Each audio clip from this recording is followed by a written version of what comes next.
sexto ano, tudo bem com vocês? Eu espero que sim, eu estou bem, graças a Deus. Então vamos para mais uma videoaula. Na aula de hoje vamos dar continuidade ao capítulo 1 de vocês, sobre Grécia Antiga. Trabalharemos as páginas 18 a 22. Trabalharemos o tópico As Guerras do Período Clássico e o tópico Alexandre e o Helenismo. Vamos conhecer um pouquinho sobre as guerras do período clássico. Entre os séculos 5 e 4 a.C., os gregos vivenciaram um longo período de guerra que veio enfraquecer as suas cidades. Isso também resultou na conquista pela Macedônia. Essas guerras ocorreram de duas formas. A primeira delas foram as externas e defensivas, que foram contra a invasão do Império Persa, e a segunda foram as internas ofensivas, quando algumas cidades gregas tentaram dominar outras cidades. As guerras contra os persas foram também denominadas de guerras médicas ou grego-persas. Elas ocorreram entre 490 e 448 a.C. E quem deu início a essa guerra foi o Império Persa, que começou a se expandir em direção ao oeste e chegou até a margem do Mar Egeu. E ali os persas entraram em confronto com várias cidades gregas que não aceitaram se submeter a eles.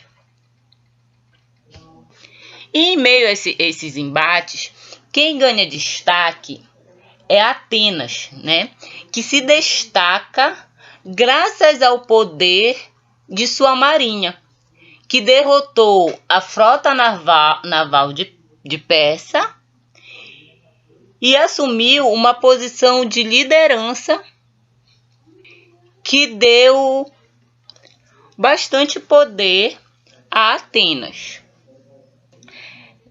Com a liderança em mão, com o poder em mãos, Atenas formou a Confederação de Delos, que era uma espécie de associação de cidades gregas que tinha como objetivo garantir a segurança do território caso Pérsia quisesse atacá-los novamente. Esse poder de Atenas fez com que grande parte dos seus habitantes passasse a interferir no governo de outras cidades, e isso, de certa forma, provocou um grande descontentamento em outras cidades da polis grega. Em meio a isso, para contrapor a Confederação de Delos, que foi criada por Atenas, Esparta organizou uma associação rival a ela, que foi denominada de Liga do Peloponeso. E após isso, Esparta declara guerra a Atenas, que foi a guerra que ficou conhecida como a Guerra do Peloponeso, que se estendeu até 404 a.C. e provocou a destruição de várias cidades gregas, bem como interferiu nas atividades nas atividades econômicas e contribuiu para o empobrecimento da população em geral. Nesse confronto, quem saiu vencedora foi Esparta. E ela tentou também, de todas as maneiras, controlar a Grécia Antiga. E com isso, várias tensões se estabeleceram, né? Que se estabeleceram por um longo período até 371 a.C., quando Tebas vence Esparta, e a partir daí se dá início à hegemonia tebana. Já em 1362 a.C., Espartas e Atenas se unem para derrotar Tebas. Esse conflito entre Tebas, Espartas e Atenas ficou conhecido como Batalha de Leuctras. E nesse conflito não teve nenhum vencedor. E enquanto as cidades gregas entravam em confronto, né, viviam em clima de rivalidade, a região que era vizinha da Grécia, a Macedônia, organizava, através do seu rei Filipe II, um exército para invadir as cidades gregas. O que veio ocorrer em 1338 a.C., com o que ficou conhecido como Batalha de Queroneia. E é a partir desse momento que a independência das cidades gregas chega ao fim.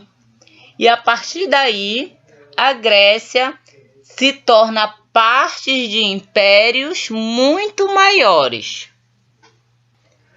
Logo após a conquista da Grécia, Felipe II foi assassinado e o poder ele passa para a mão de seu filho, Alexandre Magno.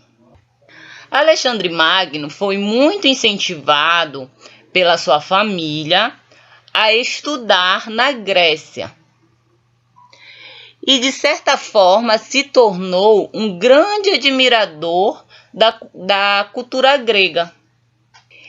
E, a partir disso, ele fez importantes alianças de formas estratégicas, tanto no que diz respeito a estratégias políticas, como estratégias militares com outras cidades gregas,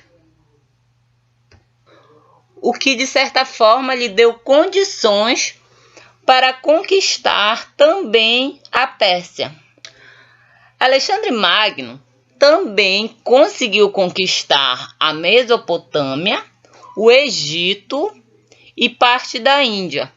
E com isso ele formou um dos maiores impérios que o mundo havia conhecido até então. Além de ficar conhecido pelas suas conquistas, pelas fundações de várias cidades, Alexandre Magno, com o intuito de evitar possíveis rivalidades entre os povos que viviam em seu império, ele estimulava a mistura de cultura entre esses povos.